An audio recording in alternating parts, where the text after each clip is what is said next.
What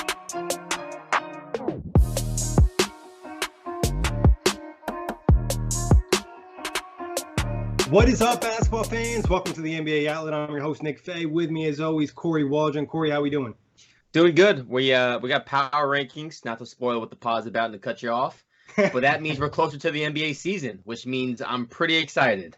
Yeah, we're closer to the season. We're closer to our preview series, and like you mentioned, we're touching on NBA power rankings today via the OTG staff. 20 to 25 of our writers came in, gave their contributions. We averaged all the votes together, and this is what we got. This will also be the same order we'll be doing the previews in. Before we get started, though, quick reminder, check us out, iTunes, Blog Talk Radio, OTGBasketball.com, Google Play, Dash Radio, and YouTube. Also head to the Design Tree /Off the Glass for some OTG merch. But let's jump right into the rankings. 30th ranked team, Charlotte Hornets. Without a doubt, the worst team in the NBA. I don't think you can make a case. Their best player is arguably Cody Zeller or Terry Rozier. I mean, that's just how bad it is right now in Charlotte. There was hopes of retaining Kemba. Those hopes failed. They went all in on Terry Rozier. Bridges is a nice piece to have for the future. But right now, if you're Charlotte, it's pretty bad. But hopefully you get a top pick in next year's draft and you can start to rebuild. But don't expect a lot of wins. Some dark days are coming. Yeah, it's going to be a rough season. And, honestly, retaining Kemba probably was the wrong move anyway, so not retaining him was fine. But the fact they went and got Terry Rozier, big mistake on that contract. Like you said, hopefully they can get a top pick and turn things around because it's going to be a really bad season. Best case scenario, you just see some nice development from Malik Monk, PJ Washington, Miles Bridges, some of these young guys. Maybe Willie Herman Gomez can look like he did in his rookie year. There's a slight bit of hope, but mostly it's going to be not many wins this season. Yeah, and there's still the outlier chance that maybe Terry Rozier regains some sort of 2017-2018 form, or 2018-2019 form, excuse me. Nope, that's right, 2017-2018. My fault. Where he gets that scary Terry role and he starts playing up to that money, but that just doesn't seem likely after last season. Yeah, it's going to be a big change for him in terms of role. Like, even though when he was good in 2017-18, it was still a different role, it was the lesser role. Now he's coming on this team. There's not necessarily a ton of playmakers and creators. So now he has an opportunity to really be the man. So if he's ever going to hit his peak, this would be a season that he could do it. Definitely. Now up to number 29, Cleveland Cavaliers. Thoughts on them there? Probably nice if you're a Cavs fan to not be dead last. I think they were dead last year. Kevin Love probably gets dealt at the deadline this season if he stays healthy. I think we're all kind of anticipating him at least becoming available. Colin Sexton's a nice rookie, had a really good second half. You have some nice young guys in Larry Nance Jr., Chetty Osman, Jordan Clarkson. Maybe you guys can develop. You got Darius Garland in the draft. So there's some nice promising pieces for Cleveland, and you just want to keep building off that, right? The expectation should be there are no expectations. You're just trying to have these young guys continue to develop, and maybe Garland and Sexton don't coexist, but maybe you find out one's better than the other. You can trade off the other one for some more assets. Cleveland's just doing the rebuild slowly in the right way.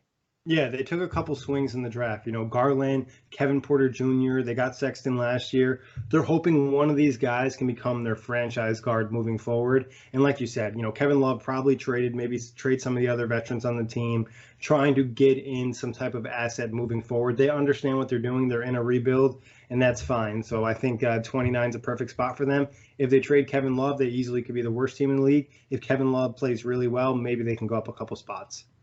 Yeah. Number 28, New York Knicks.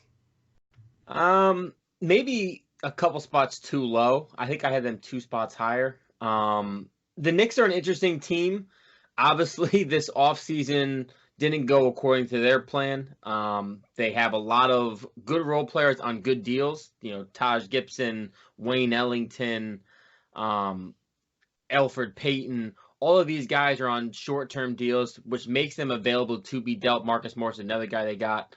So a lot of these guys probably aren't on the team at the deadline, which may make them fall a little bit farther down in the power rankings when we get to February and March. But as of right now, it's going to be a really good competitive team. Not a playoff team by any means, but you have Julius Randle, who's going to be expected to have a decent role. Mitchell Robinson, another year of promise. RJ Barrett. The Knicks rebuild is really going nicely. if you take out the fact that they weren't going to get Durant or Irving, and this is the course they were supposed to take, the Knicks aren't in a bad spot. They'd be in a really good spot if they didn't trade Kristaps Porzingis, but that's for another day. Right. Because then they'd almost have like the complete full rebuild like ready to go in terms of great players at a lot of different positions. But I agree. I think the Knicks could probably be almost as high as 25. You know, you could make an argument they're better than the Suns. You could make an argument they're better than the Wizards. They're better than the Grizzlies, you know, so especially because there's a lot of players in that team, like you mentioned, Kory, that are on good contracts, tradable contracts. So they're going to be playing hard, looking to be probably traded to a contender around February, and things can look really well before then. And then, you know, the win total is just going to continue to drop after the trades. Yeah, I mean, the Knicks made the decision once they struck out in the free agents to go after a bunch of very good mid-level guys. Well, a lot of these guys, we saw their names around last deadline as teams wanted to acquire them. So the Knicks just simply are holding assets at this point in time, which is in a bad position to be in. Yeah, and just to go down the list again, like you mentioned, Elfrid Payton could be moved, Wayne Ellington could be moved, Marcus Morris, Reggie Bullock, Julius Randle. They might look to hold on, but if the deal came, right deal came, they'd move him. Taj Gibson probably not going to be traded, but still a possibility, and Bobby Portis and other guys. So there's a lot of possible movement on his team throughout the year, and I think they'll be a grittier team, especially with some of the players on the squad. They have a little bit of a chip on their shoulder. Guys like Bobby Portis, guys like Julius Randle, guys like Marcus Morris. So it's going to be an interesting year for the Knicks. I think they'll be a lot more enjoyable to watch this season, even though the win total might not jump substantially higher. Yeah, it kind of feels like it may be not the same star power, but the Knicks right before they got Carmelo, obviously they had Stoudemire, so they were still a little bit of above average team. But they just had a bunch of pieces that no one was really a star. They just had a lot of guys who worked well together, and that could be this Knicks team. There's a competitive bunch.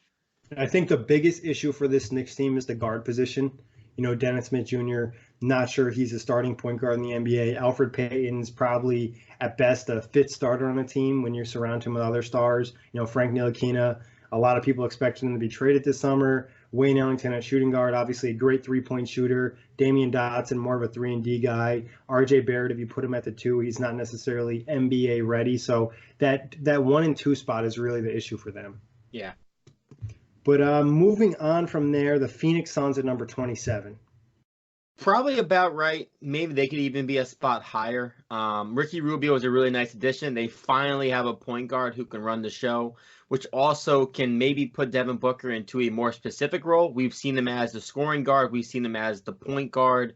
We've seen him as a lot of different variations because his team has had a lot of deficiencies around him. So they've tried to put Booker in maybe not the best situations for him as a basketball player to continue to develop. But now they have Rubio. You have Ayton. The pick and roll between Rubio and Ayton should be very good. It may not be as bad of a year for the Suns. James Jones is finally getting some sort of progress with this Suns team. We're seeing some changes. I like Bridges as well for them. They've cut loose some of these duds and Dragon Bender. I think they still have Josh Jackson, but maybe not for much longer. I believe he was traded to Memphis. Oh, he was? Okay, there you go. They got rid of some of their busts, and now they have their kind of core intact, and now it's about building around the young core. The Phoenix is in a decent spot. Yeah, not bad. I mean, it's just like they've been stuck in like this spot of having young talent, but not turning that young talent into, you know, all-star level players other than Devin Booker. A lot of guys have been misses, but there is some positivity on this roster. And this is another team I think could be as high as 25. I think 27 is maybe at least one spot too low. I definitely say they're better than the next team in the Wizards and probably better than the Grizzlies as well. Because like you mentioned, Devin Booker can score. Rubio's going to fill that point guard role that they pretty much haven't had it since they traded Dragic, IT, and Bledsoe. And then you look, Dario Saric, a solid starter at the power forward position. DeAndre Ayton going to his second year. Aaron Baines, solid backup. Kelly Oubre Jr. was really good when he got traded there. And Mikal Bridges showed some nice signs as a rookie too. Yeah, I mean it's definitely there's been darker days for Phoenix, and I think after 5 years of being, like you said, just kind of stuck and not having much progress with these young guys, it could be different this year, at least from the outside looking in.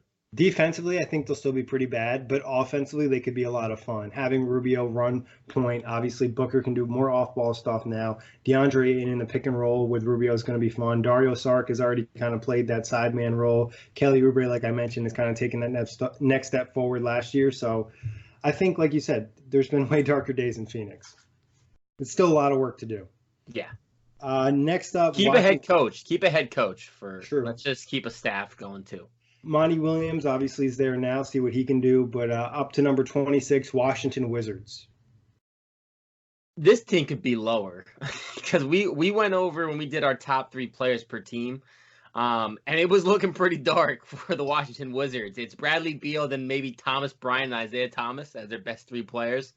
Isn't great. And who knows? Bradley Beal is on that probably list between him, Kevin Love, and Towns in my book of guys probably going to be requesting a trade within the next 6 months to 2 years. Which I just pulled that out of my ass. But, the Wizards, you got Beal. Hopefully you can keep him happy. Maybe Isaiah Thomas gets some resurgence and he comes back strong. Thomas Bryant continues to progress. But there's just not a lot going on in Washington right now. Yeah, I mean, there's an argument if Bradley Beal were to miss just 3 weeks of the season or a month of the season, this could be the worst team in the league. And like you said, there's a possibility of Kevin Love being traded, and there's a possibility of Bradley Beal. I think Karl-Anthony Towns is a little bit lower down the list. Beal seems like he's almost a lock, especially if he doesn't accept that contract because the Wizards want to get the most value for him. So it would just seem like it would make a lot of sense to trade him before February. I would have them probably as low as 28. Like, I think they're that bad. Definitely. And I mean, like you said, if Bradley Beal misses time, which he's had a tendency to miss some games every year, if he was to go down, like you said, this could be easily the worst team in the league. Next up, Memphis Grizzlies at 25. Feels kind of high. Yeah, it does, right? I mean, but when you really think about it, is it really that high? I think any of these, like, other than the Hornets, all these teams could probably interchange a little bit from this spot between like 25 and 29. Yeah, I mean, the one good thing about Memphis is they have 2, I want to say star level young guys or star potential young guys in Jaren Jackson Jr. and John Morant. Morant probably maybe even ahead. I don't know what the favorites for Rookie of the Year is, but I would say he's probably first or second. I'm guessing Zion's obviously first because of the hype, but I would guess Morant's probably second, especially in this system. You got Andre Iguodala, Jonas Valanciunas will be coming back. He had a decent year with Memphis after being traded over from Toronto. Delon Wright, I think, was solid for them as well. Dylan Brooks is a nice young piece. Memphis really isn't a good spot. If you think about where they were last deadline when they still had Mike Conley and Marc Gasol, it looked like they may be trapped with those guys, and then obviously they got rid of Gasol, and then it looked like Conley was for sure going to be dealt this offseason, which happened. But Memphis has already got their next Marc Gasol, arguably, and their next Mike Conley, at least their point guard and center of the future already. So now it's just building around those 2 guys. So I really do like what Memphis has from the core basis. Yeah, I think based off of what we've seen from Jaren Jackson, it'd be pretty easy to lock him in as a future All-Star. John Morant, obviously, we haven't seen him on an NBA court. Signs are pointing to him being a really good player. Dylan Brooks dealt with a lot of injuries last year. Him coming back, trying to get back in rhythm would be very nice. Same thing, Kyle Anderson last year. They signed him. He ended up being injured. And then, like we mentioned earlier, they brought in Josh Jackson. So there's some potential. Then you also have some veterans in a Jay Crowder, Andre Iguodala. Valanciunas is pretty much a veteran at this point in his career. So it's a good mix of guys. And a good mix of young guys, too. And then, obviously, a couple first-round picks in there. We mentioned Morant, also Brandon Clark, who a lot of people really love that pick. So I think Memphis probably is going to be a bottom 5 team this year, but there is plenty of potential for them to be a lot better by the end of the season. Yeah, they're one of the young cores that I'm intrigued to watch. Like, this may be a higher league pass team than I anticipate. Yeah, especially with Morant, if he really pops off right off the get-go in the NBA, it'll be interesting to see. But up to 24, Chicago Bulls. It kind of feels too high, but at the same time, not really. I mean, this is a team that's got Levine. They did get Kobe White in the draft. They do have Chris Dunn, who they're low on, but I'm high on because he's got a very good defensive ability and athletic ability to him. Otto Porter Jr. was a good snag at the deadline last year or near the deadline last year. Thaddeus Young was a really good signing, maybe underrated just because of the locker room presence he's going to bring to this squad. Lauri Markkanen's back, healthy. What does he look like another year developed? Wendell Carter Jr. hopefully is healthy. Chicago's got a nice young team and decent depth around these guys as well. Could be a couple spots higher. Could be knocking on the 8th seed of a playoff spot, possibly. I'm okay with Chicago, but it depends on how these young guys seem to develop because a lot of these guys have trouble playing defense. So can this team play defense is probably going to be the biggest question mark. Yeah, I think you're right. I mean, there's a lot of young talent on here. It's how does it all come together? How do they run offensively? Do things go smooth? Obviously, Satoransky coming in gives them a true point guard in there. And then you mentioned Kobe White being drafted. Things are probably going to be a little better offensively. Levine will probably make a little bit more of a jump. Porter will be there for a full season. Marketing's going to get better. Wendell Carter Jr., if he's healthy, he'll play another nice season for them. So it's also how good will their defense be, too? Like can Zach LaVine make a jump defensively? Can Otto Porter become more consistent on that end, especially being on a team not surrounded by other good defensive players? Marketing, can he get better? Can he get stronger? And Wendell Carter, obviously being such a young guy, where can his jump come in? That's where I think, like you mentioned, underrated signing in Thaddeus Young. This is a good veteran that can kind of teach them how to play defense and teach them how to play the right way, especially hustle-wise. Definitely. And that's got to be why they went after Thaddeus Young, because it was a really weird signing initially, Yeah. seeing him go to Chicago. But you got to think they thought about all those intangibles, the fact that he's a leader, the fact he can teach these young guys, and an underrated defender as well, actually, probably for his position. Yeah, I mean, last year he was a really big reason. You would know this better than anyone. That the Pacers defense was so good. Having a guy like that in the modern NBA is huge. Switchability, athleticism, long arms. So I think the Bulls looked at it as like, hey, maybe this could be the guy that maybe doesn't push us to being a really good team, but it could push us to being a more competitive team and just possibly a playoff team. I know around Pacers Twitter, we called him the Giannis Antetokounmpo stopper because this is obviously a small sample size, but I think between last year and the year before, Antetokounmpo shot under 40% when guarded by Thaddeus Young. So there you go. I could see it because, Thad, like we mentioned, he has good size, but he's also very strong. And I think that's a underrated part of Giannis's game is his strength. His ability when he gets you inside, he can just pretty much move you because he's just so much bigger than you. He doesn't look that strong because he's so lanky, but when it all comes together, he's just a huge human. Yeah. But number 23, OKC Thunder. It feels pretty accurate. It's weird. It's weird to gauge this team because they lost stars, but they got decent players back. Right, Gallinari could have been an All NBA player last season. Third team, not first or second. Relax, people. Chris Paul obviously took a step back, but if you look at his per 36 numbers, they really weren't that bad. He was just playing in a system where it was a lot of James Harden. So what do those two guys look like? You still got Steven Adams. You still have Dennis Schroeder, Terrence Ferguson. You get Shai Gilgeous-Alexander's a nice young piece. I could see the Thunder being higher. I could even see them being near like middle of the pack, like 18, 17, if these guys click and stay healthy. Or I could see them go even worse. Maybe they trade Gallinari. Maybe they end up trading Chris Paul at some point. So this team could really go either way. It's probably fair for right now because you really don't know what this team is going to look like or what they're going to be. But I think there's a lot more upside with this OKC team than some people think.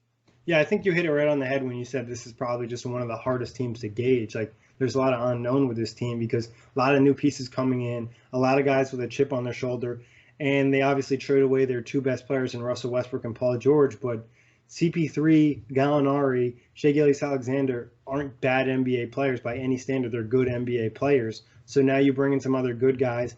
And possibly, there's an argument that fit-wise, some of these guys might fit better and provide some spacing, especially an excellent shooter like Gallinari. CP3 obviously can shoot better than Russell Westbrook can. So there's some positives to take away here. And like you mentioned, too, is like, by the end of the season, we'll have a better idea, or by even mid-season, we'll have a better idea because if they trade some guys, they're going to drop down. But if they don't trade some guys, this is a team that could probably get as high as maybe like 17 or 16.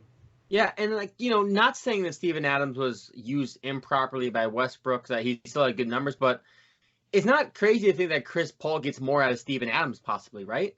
Yeah, I don't think it's out of the realm of possibilities. I also think just having more spacing on the floor could help Steven Adams too, just depending on how things work out with the other players on the roster. And then, some of the young guys like Diallo and Terrence Ferguson, do they improve? Do they improve their jumper? Like, that's also big talk. Also, I guess we should throw in they did trade Jeremy Grant, which will have an impact, but it'll also have a positive impact in terms of spacing. I know he shot a better percentage from three during the second half of the season, but overall, he's still not a great shooter.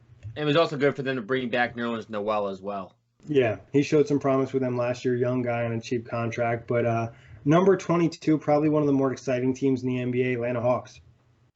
Again, feels like this could be higher when we're talking again about these power rankings in a few months.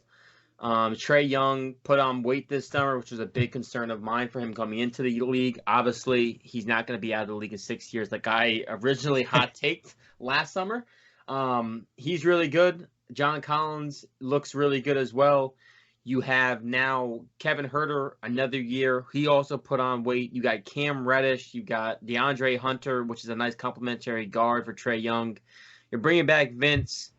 Alex Len showed promise. This is just a really young team with a good mixture of vets. You know, Evan Turner is obviously a downgrade from Kent Bazemore, but Evan Turner is the same type of vet, same type of leader, maybe even a better leader than Kent Bazemore, possibly. It depends on how you view them. So I like what Atlanta has. They should be better. They have their system in place. They know who they are. They're going to be a team that shoots a lot of threes, and they have a lot of shooters. I'm okay with Atlanta. This could be a team as well knocking on the 8th spot in the East. Yeah, and I think Evan Turner can be that backup point guard, which is probably a good role for him if the rest of the guys on the floor can shoot. Like you mentioned, young talent across the board. I think a lot really depends is Trae Young the same guy that we saw in the second half of last season? Can he translate that to a full year, or is that just kind of an outlier where he was just really good for a couple months and he's going to be a grade down from that? Kevin Huerter, like we kind of talked about before on the show, can he put it all together and take that next step? You know, John Collins obviously made a nice jump last year, looking for another jump for him, especially defensively and three-point shooting wise. Alex Lana, he had probably his best year as a pro, but there's still room for improvement. I think this is another team where offensively there's a chance to score a lot of points, like you mentioned, in three-point shooting, but defensively, can they really defend anyone? Because last year their defense was pretty bad. Yeah, I don't see their defense making much of a jump either this year, if I'm being honest.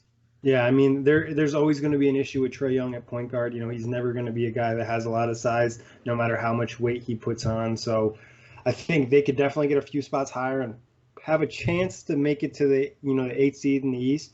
But it's just a chance. I wouldn't lock it in anything at this point. But number 21, Minnesota Timberwolves. This team could easily be a few spots lower. Probably fair for right now because Karl-Anthony Towns is an absolute talent, very special player. We saw what happened after Jimmy Butler got dealt. We saw him after the car accident. He got like 10 times better after nearly dying. So maybe he's got some Super Saiyan or some Saiyan in him. He's like every time he nears death, he gets better. But they got some nice pieces. I like Josh Okogie, but the issue is, what does Jeff Teague have left? At this point, does Andrew Wiggins get his head out of his ass and start playing well? The guy had his worst year ever in year 5 after getting the big max money deal, which is concerning. They lost some depth, of course. I don't hate what Minnesota has, but again, I mentioned this when we talked about a couple teams ago, that Towns is one of the guys I think could be demanding a trade in the future, and I feel like this year will be a big indicator of what direction he's going towards. Yeah, it's definitely a big year for Karl-Anthony Towns in the Minnesota Timberwolves organization. And I think you look at it as there's probably more talent on the roster from last season, possibly, after the Jimmy Butler trade. But you look at it as there's just the fit isn't there. You look at who is creating offense. You talked about Jeff Teague, him not looking good the last couple seasons. We kind of talked about it previously on this show. His last good season was probably with the Pacers. Now, who's creating? Andrew Wiggins, what is he? Where is he going to be? What can we really expect from him? Can he get that much better from where he's at? Robert Covington, obviously solid player, but he's not going to really create for you. It's a lot on Karl-Anthony Towns for this team to be good at all. It's more likely for them to be bad just because it's too much pressure for one guy to translate them into a playoff type team, considering how the rest of the West is. Exactly. I mean, they were 36 and 46, right? 36 and 46 last year. Yeah, they were 36 and 46. I don't see them getting more than 36 wins again. I feel like they're in the same spot. You made a good point. Who can really get this team buckets besides Karl-Anthony Towns? I mean, you got Shabazz Napier, which is solid, but he can't play any defense. The defense at the guard position, aside from Okogie, is really concerning, actually. I think if you're Minnesota, you're hoping one of these two or threes can play a little point this season so you can put out better defensive lineups. Because Jared Culver, obviously coming into the NBA, one of his good skills is playing defense. He does need to adjust to the NBA level, hoping he can kind of do something like Josh Okogie did last year. Andrew Wiggins has the skills to play good defense, just doesn't. Robert Covington, obviously, very good defender. So it's like where's the best lineup can he actually put out there that doesn't have a major flaw? There's always one lineup for every team where you're like, all right, this is their best lineup. You got some offense, you got some defense, there's things they can do well. With this team, there's lineups you can put out there that are really good offense, not even really good offensively, that are okay offensively, but really bad defensively. Then you can put out good defensive lineups, but they can't create any offense. Yeah, like I'm actually just staring at their roster, trying to figure out what setup I would go with, and almost feels like you'd want like Covington at like a small ball 4 maybe, but like that's not good. Like that's just a lot of size to give up, but maybe not. No, but, I think Covington can play the 4. I think you'll be okay with that. But so let's say you got 4 and 5 locked up. You got Towns and Covington, and you got Josh Okogie at the 2. Now at the 3, you got the possibility of playing Andrew Wiggins, who's just a wild card at this point. Is he going to get better? Is he going to be the same? Is he going to be bad? We don't really know. Right. Jake Layman's a nice role player when you have other stars around. He had a nice role with Portland. Yep. And then at the 1, it's just like Jeff T. Jeff. Yeah, and like at this point, he's not really good. And that's no disrespect to him. He's out with a lot of injuries. He's a smaller guard that relies on quickness, got banged up. This would be a team that would really be targeting a point guard. I think somebody else had mentioned this. Maybe it was Jack. Maybe it was somebody else in the show. Maybe they make a move with Toronto for Kyle Lowry if things are going south and with the Raptors. Yeah, maybe. Their backup point guard at the start of the season looks like it's going to be Shabazz Napier. Like that looks like he's their legit number 2 off the bench for point guard. And he's not the worst backup point guard because he can get you a bucket. Like, don't get me wrong, Shabazz can score. He's just not really a point guard. Like, he doesn't run the offense. He's not great at setting up others. His size hurts his vision, so he can't really create for you that much. So it's like, are you going to ask Karl-Anthony Towns to do a lot of the creation? Is he just going to be like the number 1 guy? His usage rate is going to be insane. It's not out of the realm of possibilities because we're pretty high on Karl-Anthony Towns and coming not terribly against it. Yeah, I think that's probably best case scenario is like Towns does everything. But if you ask him to do everything offensively, you can't ask him to take the next step defensively, which is a big part for him in his career. Definitely. I do like the thought of maybe them going after Kyle Lowry. That was a guy I wanted them to target when he was a free agent a couple of years ago. And then I also, even though the Warriors have obviously said they don't plan on moving D'Lo, and I think you have to say that after getting D'Lo just for confidence purposes, maybe Minnesota tries and get D'Lo at the deadline or next offseason. I think they really wanted D'Lo. We know they really wanted D'Lo. I heard that they were meeting with D'Lo when he got traded to Golden State even. So maybe they make a run at him again later on in the season. I'm just a pure speculation. I think D'Angelo wanted to go to Minnesota. He wanted to play with his boy Karl-Anthony Towns. They tried to make it happen. Minnesota could not get the salaries off, and he ended up signing with Golden State, which probably works out better for D'Angelo if we're being honest. Yeah, from a winning standpoint, I think one has a much higher ceiling than the other. And I think from an organizational standpoint, and I know Minnesota's trying to change things over there, but Golden State obviously with the championships, and I really believe that D'Lo's going to learn a lot from Steph. You at least hope so. On to the next team, Orlando Magic at number 20. In some ways, it kind of feels disrespectful because they did make the playoffs last year and their roster didn't get worse. It did feel a little disrespectful because how this team goes into lead off, the middle portion of the league, it feels a little bit disrespectful. Really good defense, but they didn't add anyone, right? Maybe Markelle Fultz is the add of the offseason. We saw today him shooting jumpers. The jump shot didn't have a hiccup, didn't have anything weird in it. Did he feel pain? Obviously, we don't know. Is that sustainable? Again, we don't know. But maybe he comes back and he takes that final step into being what we all anticipated him to be his rookie year in Philly. Terrence Ross, re-signing him was good. Maybe too much money. Vucevic is supposed to be good. Aaron Gordon should get better. Jonathan Isaac should get better. Probably a little bit too low. But I guess there's just a lot of unknown maybe with some of these guys that the writers thought that they should be lower. Yeah, I think you're I guess I'm assuming that there's going to be growth from some of these guys. Like you mentioned, Jonathan Isaac, Aaron Gordon. Isaac looked like a different player at the second half of last season. He had some really good moments in the playoffs. Same thing with Aaron Gordon. And sometimes you just think that playoff experience can really help young players take that next step. And also, like you mentioned, Markelle Fultz. Could this guy actually be their franchise point guard? He was drafted #1 for a reason. He was a really, really good player in college. If he is fringe all-star level type of player, that's a major jump for Orlando, and that's no disrespect to DJ Augustine, who plays his role excellent, but Markelle Fultz just provides them with something different on the roster that they don't have if he's healthy. Yeah. Like, I didn't have Orlando too much higher, but I had them 17th on my list. I feel like they're more near the middle of the pack of the league. Yeah, I think a spot or two higher. It's hard that the middle of the league, pretty much from 16 to 20 is kind of a toss-up. There's a lot of teams that we really don't know how they're going to gel, some young teams in there.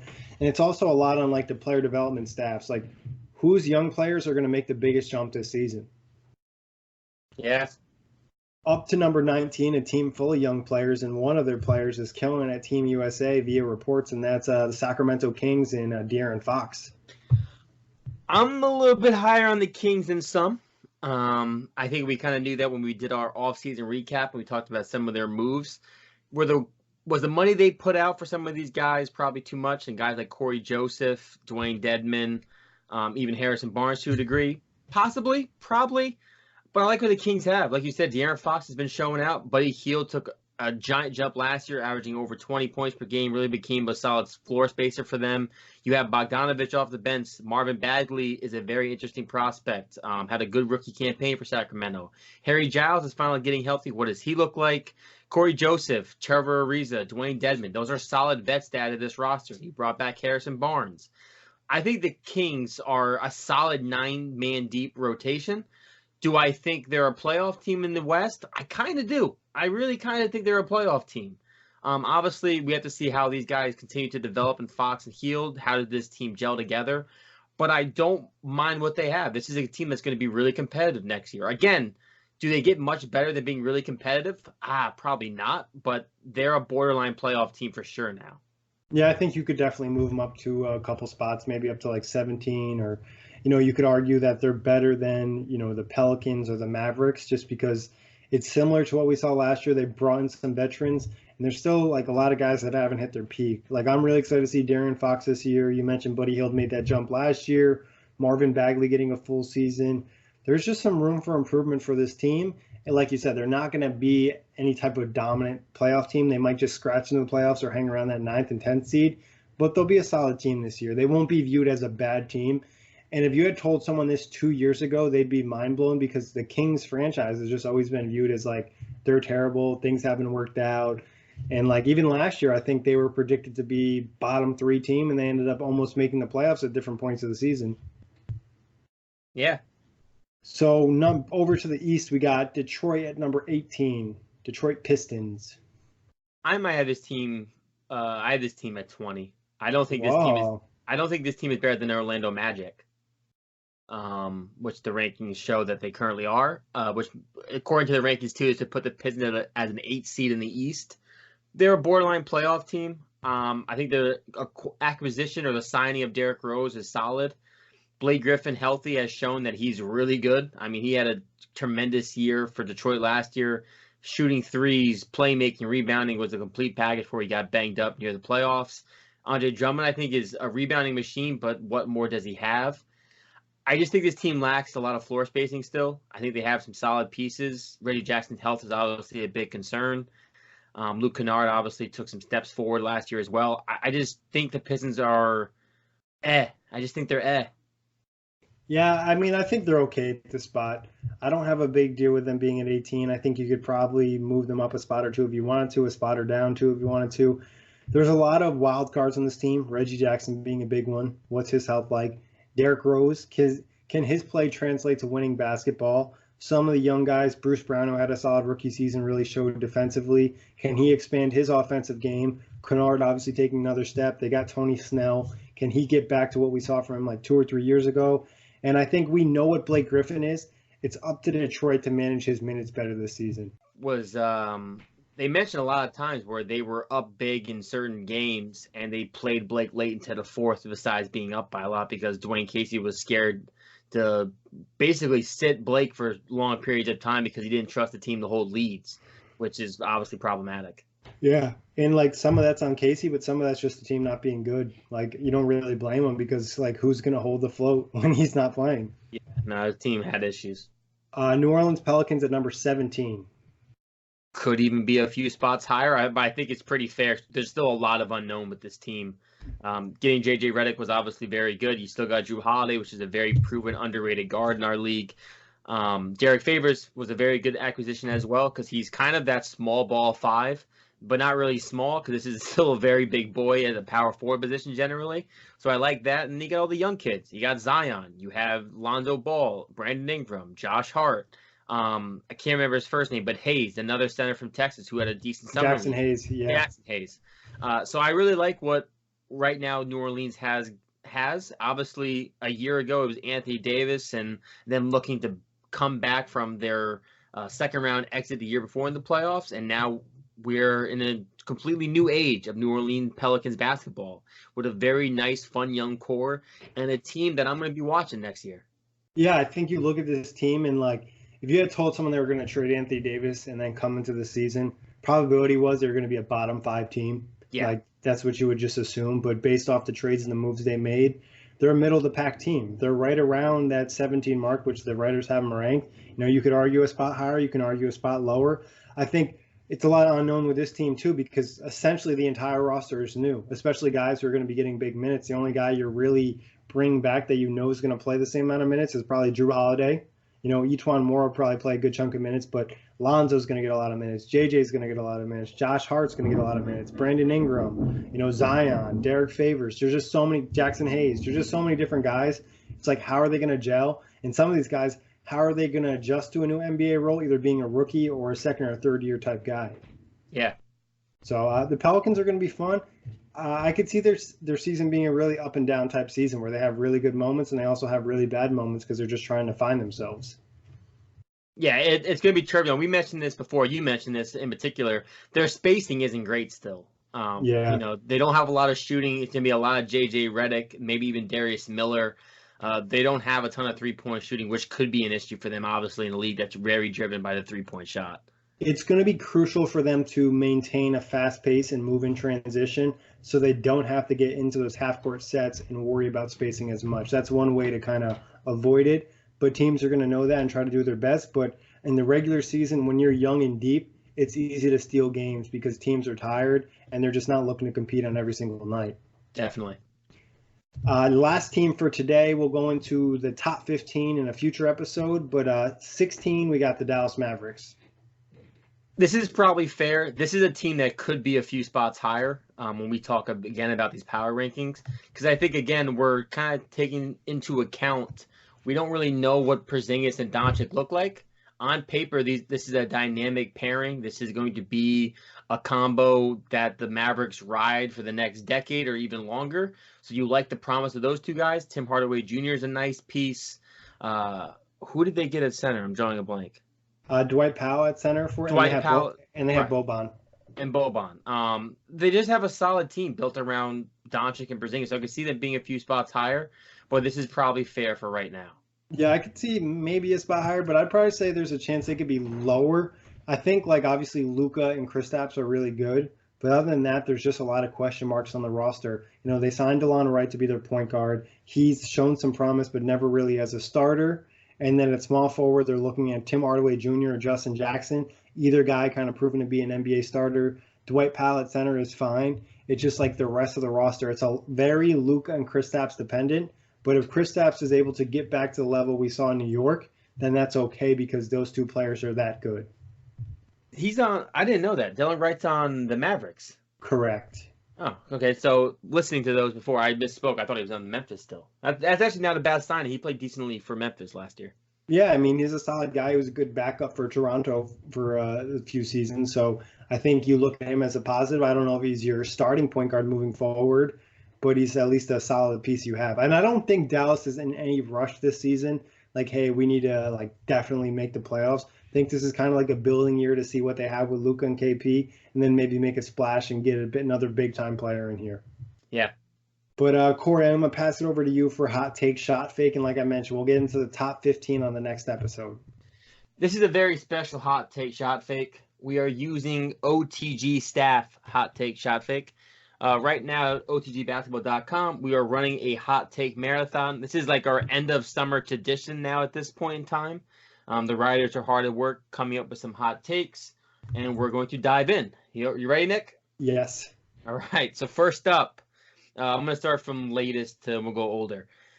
The Utah Jazz will be a #1 seed next season. Hot take or shot fake? And this was by Michael Austin from OTG Basketball. I believe this is a hot take here. I'm not locking it in, but I think it's more of a hot take than it is a shot fake. I think Utah's designed to be a really good regular season team. I don't know if they're the best team in the West, but they easily could walk away with the most wins. I'm going to say hot take as well. Obviously, I agree with you. I know they may not be the best team in the playoffs, but the regular season, they're deep. They have very good defense. They've added offense. I could see Utah hitting the ground running if they get that system in place early. Yeah, and I mean, Mike Conley's just such a great fit for them. It's just everything is pointing upwards. Definitely. Next one. The Atlanta Hawks will make the playoffs. Gus Saltonstall. Hot take or shot fake? I would say this is another one that I'm not locking in, but I would say it's a lot closer to a hot take than a shot fake.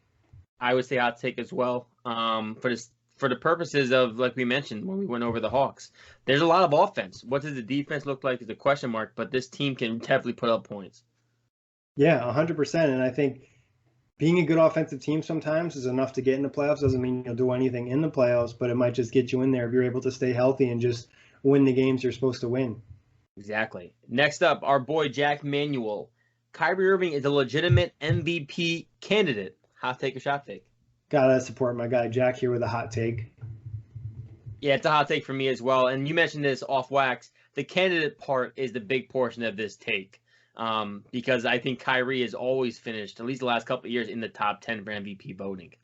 Yeah, and obviously he has a new role in Brooklyn. He's going to have the keys to the offense. It's going to be a big year for him and a big bounce back year.